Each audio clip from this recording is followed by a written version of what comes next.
आम आदमी पार्टी ने राज्यसभा सांसद राघव चड्ढा को उपनेता पद से हटाया है, जिसके बाद राघव चड्ढा का अब एक वीडियो भी सामने आया है जिसमें उन्होंने कहा है कि मैं हारा नहीं हूं, मुझे खामोश किया गया है। इस पर हमसे ज्यादा बातचीत करने के लिए आम आदमी पार्टी के राष्ट्रीय मीडिया प्रभारी जो हैं अनुराग ढांडा जी। सर, जिस तरीके से उन्होंने वीडियो जारी किया और तमाम बातें कही हैं और कहा है कि मैं पब्लिक से जुड़े हुए मुद्दे उठा रहा था जो कि अमूमन नहीं उठाते कोई भी नेता, तो ऐसे में मैंने क्या गुनाह कर दिया, क्या अपराध कर दिया कि जो मुझे उपनेता पद से हटा दिया गया। तो मतलब उपनेता पद पे बना रहना किसी का कोई जन्मसिद्ध अधिकार थोड़ी है। उपनेता पद पे कौन होगा ये पार्टी का प्रेरोगेटिव होता है और उनसे पहले भी तो किसी के पास जिम्मेदारी थी, तो जब उनसे लेके इनको जिम्मेदारी दी थी तो फिर तो उन व्यक्ति को भी यही कहना चाहिए था, भाई मुझे क्यों हटा दिया। ये तो पार्टी निर्णय करती है कि किस कार्यकर्ता को क्या जिम्मेदारी देनी है और मुझे नहीं लगता, मुझे समझ भी नहीं आया कि इस पे वो इतना नाराज क्यों हो रहे हैं। ये तो पार्टी का प्रेरोगेटिव है। पद की इतनी लालसा क्यों, इतना लालच तो पद का नहीं होना चाहिए। तो ये उनको जवाब देना चाहिए कि वो ऐसा क्यों बिहेव कर रहे हैं। दूसरा कि कोई बोलने से नहीं रोक रहा है, आप मुद्दे उठाओ ना, आप नोटिस दीजिए, सांसद के तौर पे आप मुद्दे उठाइए, लेकिन पार्टी का एक लिमिटेड समय होता है किसी मुद्दे पे बोलने का। 10-15 मिनट मुश्किल से हमको मिलते हैं, उसमें या तो हम लोकतंत्र की लड़ाई लड़ लें या तो देश को बचाने की बात कर लें, सीईसी कॉम्प्रोमाइज किया जा रहा है उसकी बात कर लें, वोटिंग का अधिकार छीना जा रहा है उसकी बात कर लें, लोगों की आवाज दबाई जा रही है, फ्रीडम ऑफ स्पीच पे हमला हो रहा है उसकी बात कर लें, देश की आत्मा को बचाने के मुद्दों के ऊपर बात कर लें, और या फिर ऐसे देखभाल के ऐसी बातें करें जिनसे मोदी जी खुश रहें, मोदी जी नाराज ना हो। तो इनमें से आम आदमी पार्टी का तो बहुत क्लियर मत है।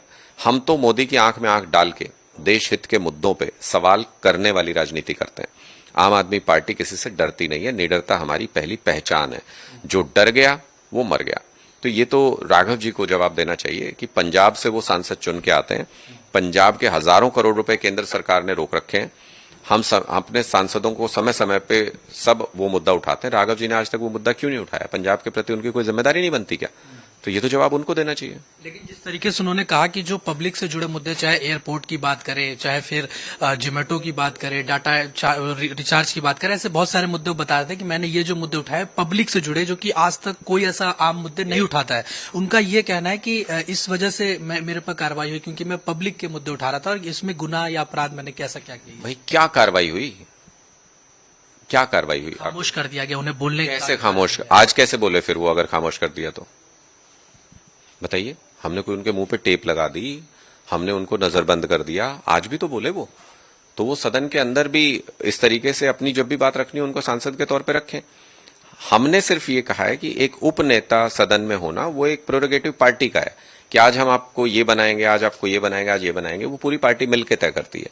वो कोई किसी का जन्मसिद्ध अधिकार नहीं है कि उसको मुझे तो यही बनना है, मुझे तो यही बनना है। ये तो लालच है और लालच तो आम आदमी पार्टी में होना ही नहीं चाहिए।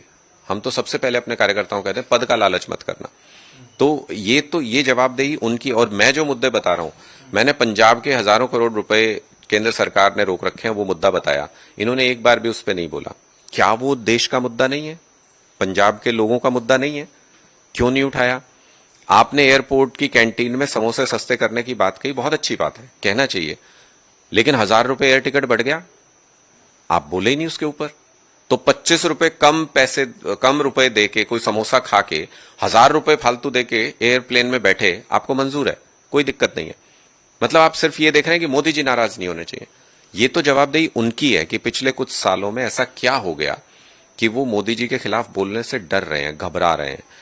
ये घबराहट तो आम आदमी पार्टी में होती नहीं किसी भी कार्यकर्ता के। हम तो निडर होके सवाल उठाते हैं, सरकार से, सत्ता से सवाल पूछते हैं। तो वो क्यों घबरा रहे हैं ये जवाब उनको देना चाहिए। हम तो कह रहे हैं देश के लिए जो सबसे महत्वपूर्ण मुद्दा है, अब सीईसी का सवाल था, वोट का अधिकार छीन लिया, मान लो लोकतंत्र ही नहीं रहा, लोकतंत्र नहीं रहा तो संसद कहां से रहेगी, सांसद कहां से रहेंगे, बोलेंगे कहां? हम तो कह रहे हैं लोकतंत्र बचाने की लड़ाई लड़ रहे हैं। सीईसी के खिलाफ प्रस्ताव लेके आए, साइन ही नहीं किए इन्होंने। क्यों नहीं साइन किए ये उनको स्पष्ट करना चाहिए। इस तरीके से लगातार जब पार्टी संघर्ष कर रही थी, जब केजरीवाल जी जब जेल से बाहर निकले थे, उसके बाद भी कई जगहों पर उनको नहीं देखा गया और वो विदेश भी चले गए थे, तो क्या ये सारे इश्यूज भी एक मुद्दा था हटाने का? ये भी कारण हो सकता है? नहीं, देखिए, ये तो आप उनसे पूछिए कि वो क्यों नहीं थे इन सब जगहों पे, वो क्यों नहीं थे। क्या मोदी जी से डर था उनको इसलिए नहीं थे, या कोई और कारण था? ये तो वो स्पष्ट करेंगे। हमने तो एक सिंपल पार्टी का प्रेरोगेटिव, आज मुझे जिम्मेदारी दी गई है नेशनल मीडिया इंचार्ज की, कल पार्टी कहे कि नहीं आपको ये नहीं रहना, आपको ये काम करना है और मेरी जगह पे किसी और को जिम्मेदारी दे दी जाए, तो क्या करूं, मैं छाती पीटने लगूंगा? ये तो पद का लालच हो गया। इसमें उनको क्या, वो सांसद हैं आज भी, वो मुद्दे उठाएं, पार्टी उनको बहुत सारे मुद्दे पार्टी उठाती है, उनको भी पार्टी की आवाज को मजबूत करना चाहिए सदन के अंदर।